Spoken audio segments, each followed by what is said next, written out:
mean, like Modern Family is running 11 years, right? But, and then Phil Rosenthal, my friend who's here with me, his show was on for 9. Okay. So, but I haven't been involved in shows that are only a season long, you know, or maybe less, you know. So, there is no. I don't think there is a true barometer or a true number, you know. Obviously, you make these things and you hope it goes more than one season, and if you get to 2 or 3, you're very happy. You know, you know, for Fresh Off the Boat, I feel like we were lucky every moment. You know, just because it was for me in the beginning, and me and Nahnatchka Khan and my partner Jake, it was just like we were very excited and passionate about the idea, and we were just going to do the best possible version of it. And no matter what happened, we would just do our best. Swing for the fences is an American cliche, but that's what we thought. Like, let's just do it and see what happens. But at the end of the day, I thought, do the best pilot. If it doesn't happen, it doesn't happen. But I did the best pilot I possibly could. And that's happened to me on other shows, but luckily on Fresh Off the Boat, you know, it's been connecting, you know. So the company did more budget on this show, Fresh Off the Boat, more budget. What do you mean? Did they? Throughout the seasons, it's becoming more and more successful, popular. Yeah. Did we invested more? Yeah. Oh, did yeah. I mean, the shows get more expensive as the seasons go, because people get raises and stuff. So yes, you know, it's gotten a little more expensive for Fox, but I think. You know, we've been very wise and prudent about how we spend our money on it, and I think, in general, I think it's a success for Fox in terms of their investment. Yeah. So in Fresh Off the Boat, you kind of bring the Taiwanese element to the show, and you came to Taiwan to shot. Yeah. And like, how do you see Taiwanese producers or filmmakers who bring these Taiwanese elements to the world internationally? How Taiwan considers it the same?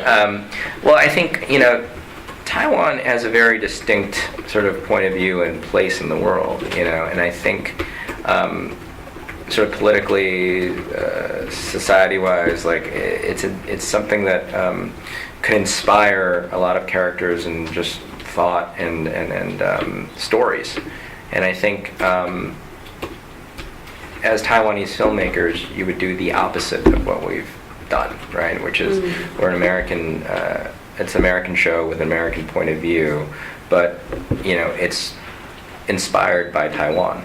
You know, it's like that's where the family comes from. That's where that's who they are as people. You know, and I think Taiwan filmmakers should do it in reverse, which is how they feel about the world.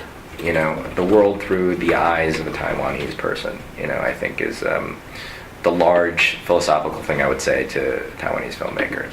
You know, what's the idea? What's the premise? What's the story about, like, how you as a Taiwanese person living and contributing to society in Taiwan, how does that, you know, what do you have to say about the world? You know, and I think that's kind of what all writing and movies and TV are, right? It's expressing a point of view in a story. Yeah. It's exciting. It's cool. You are so good at combine the humor with the serious issue. Yeah. Like your new show, The Speechless. Yeah. Yeah, it's very impressed me because this. Thank you. Yeah, it's also telling about the story of a family. Yeah. But this kind of family is unique. Yeah. Yeah. Right. How did you? Can I grab a water? And then Of course. Why would you? Yeah, I mean, I sort of think that all there's two things.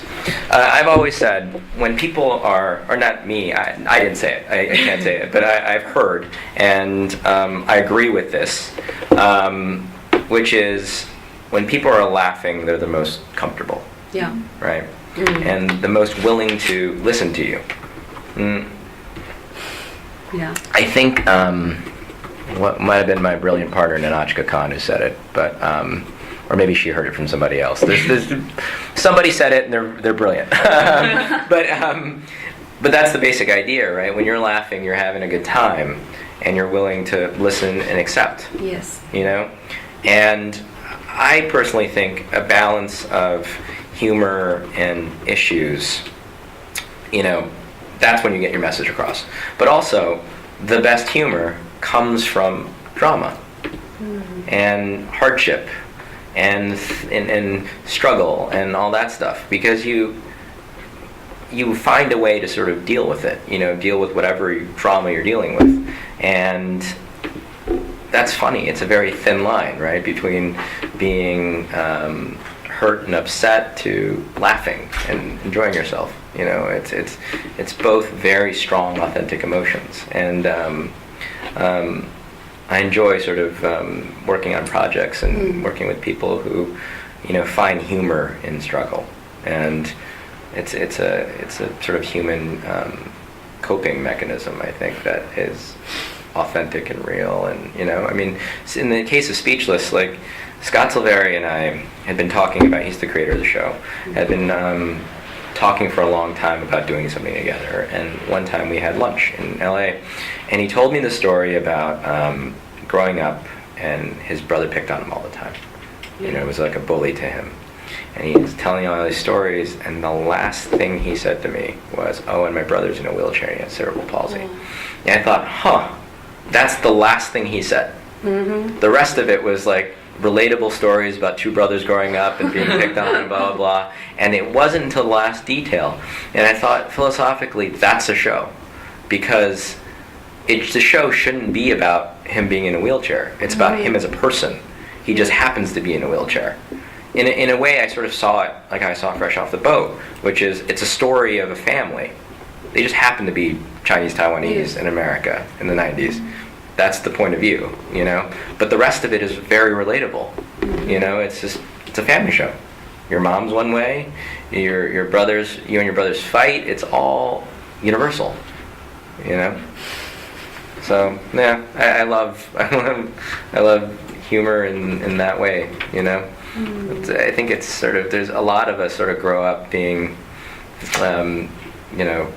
picked on, or just sort of a minority, or feeling left out in growing up, and you find the humor in it as an adult, When you, the writers of Fresh Off the Boat, when writing script of these humors, do they have any concerns about these white audience? Could they understand these humors? Like, only there's maybe some elements that only Asian Americans or Asians. My experience with it is, if they don't exactly understand it, they will ask about it, because it's funny, right? There was an episode of Fresh Off the Boat where we talked about the dishwasher, and in the dishwasher, and that was something that was at my house. You don't use it; you just use it to dry your dishes.